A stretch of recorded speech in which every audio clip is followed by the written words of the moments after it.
Hi, and welcome to the NLP UK Training Podcast. I'm Callie Fraser. And I'm Steve Kay. And today we're going to be asking the question, why do people come on our NLP practitioner programs? Yeah, so I was listening out to the last couple of months because we have one a month in general. And I was listening and making a note of why people said they were there on the program.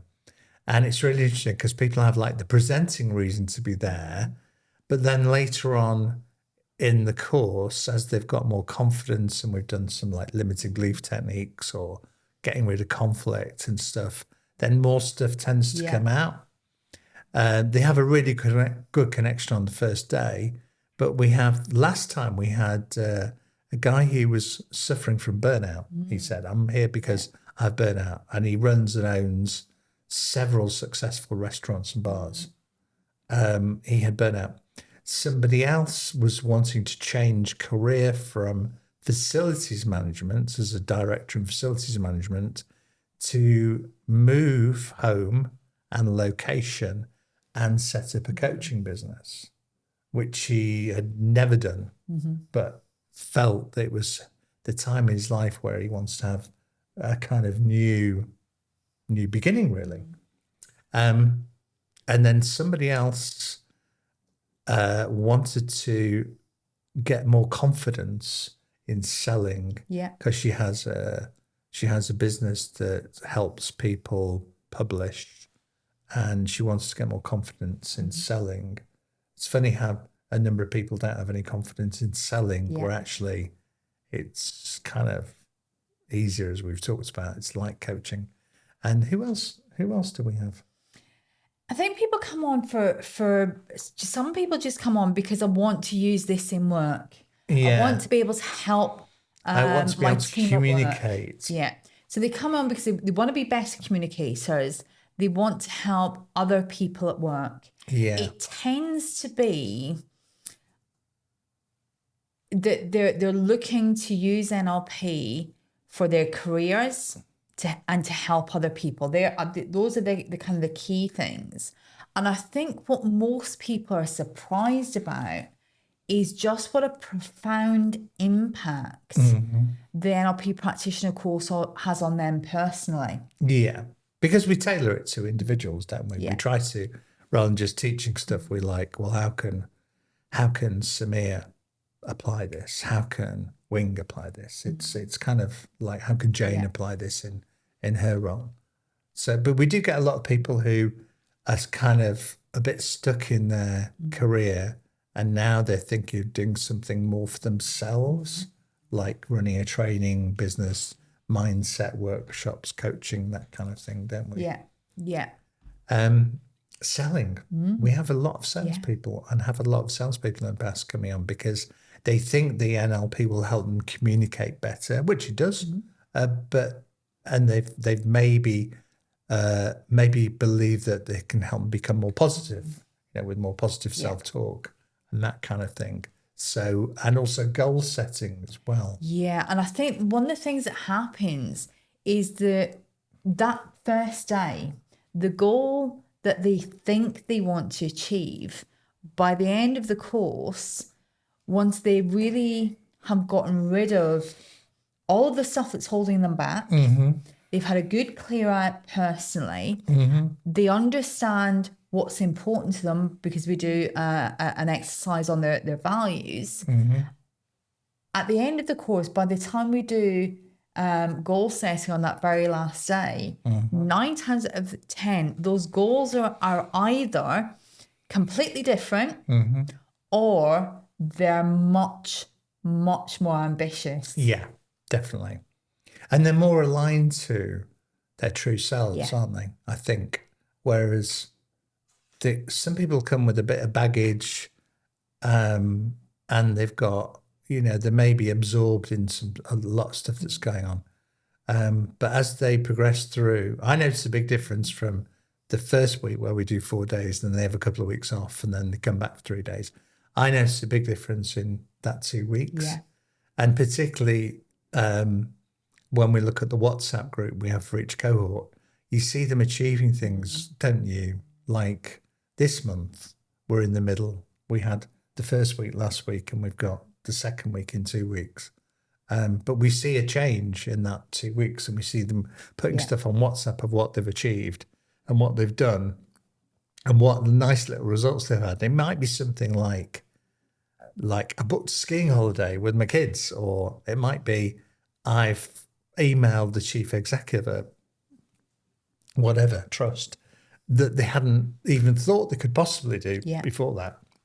Well, I mean, look at me. When I came on practitioner back in 2017, I came to update my coaching qualifications so I could go and get a corporate job. And that was what I thought I wanted, but it absolutely wasn't. And I think you probably saw that. I left on the first day when I said that. You did. Yeah, so I think you saw that much quicker than I did. But I never thought at that point, well, do you know what? I want to be an NLP trainer. No. And be doing this as a full-time business. I want to coach people and can do breakthrough days and have a real impact. But it's so rewarding, isn't it? Seeing, the guys who stretch themselves. We talked about comfort zones on an earlier podcast, but it's lovely. I get such a kick and reward from seeing people come along, and it's almost like they're a bit deflated sometimes, or they're not quite sure how to work it out. And they come out and they're fully inflated and they're like buzzing. And it's such a lovely thing to be able to do with people and see people. And, we say it's not really like work. It's not. It's just so rewarding to do. So it's fabulous to see people making that progression from where they wanted to be.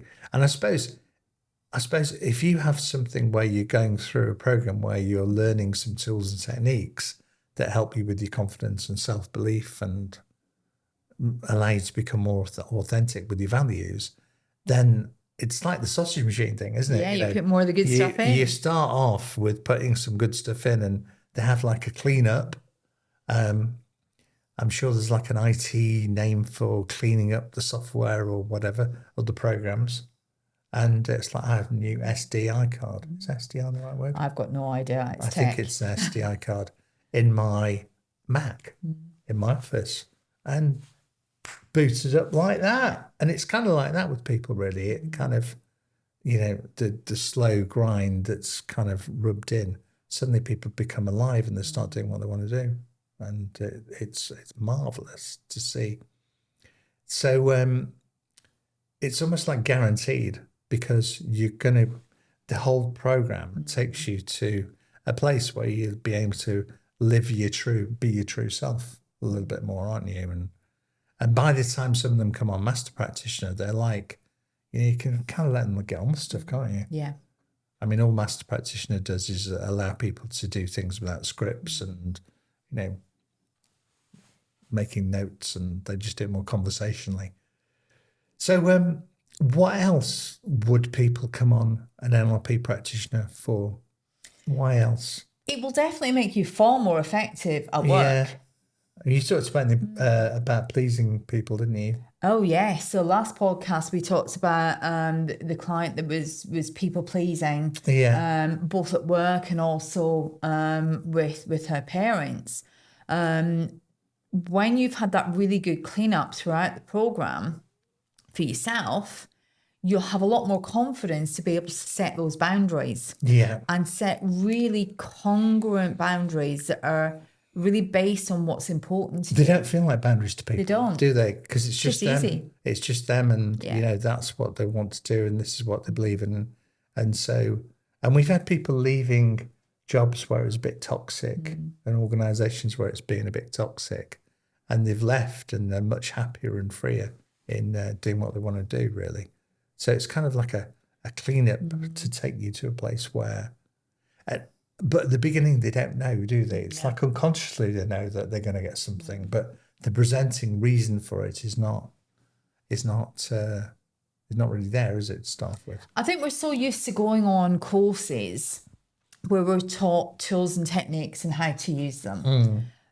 But it's so rare that you go on a program where every tool and technique, it's not, Yes, you can use them with other people. You can use them at work. You can use it in a coaching business. But actually, it's about applying it to yourself first. Yeah. So with the NLP Practitioner course, every technique, every tool that we teach you, you're going to apply it to yourself first. Yeah. And that, I think, is what is different. Yeah. It's not an off-the-shelf cookie cutter course. Yeah. This is about you getting real results for you. Yeah. And changing your life. Yeah. Before you apply it to business, before you apply it to your personal life, to your relationships, it's about you first and foremost. Yeah. And it's like building foundations for yourself. Like, so if someone wants to learn how to be a coach and then go into having a coaching business, we do a little section on the 6th day and the 7th day about how to go about setting it up and doing it and what to do and all that kind of thing. And then if they do want to progress on to like our Accelerate Master Practitioner, then they get even more of that on a monthly basis. So guys, if you are interested in coming on to our NLP Practitioner course, or would just like some more information, just visit our website, NLP UK Training, and have a look. The link is going to be .com. The link is going to be underneath the podcast. So get in touch with us, get in touch with Steve or I. We're more than happy to have a chat with you. And of course, don't forget to subscribe to the podcast for some even more great stuff. We'll see you next time. Bye for now.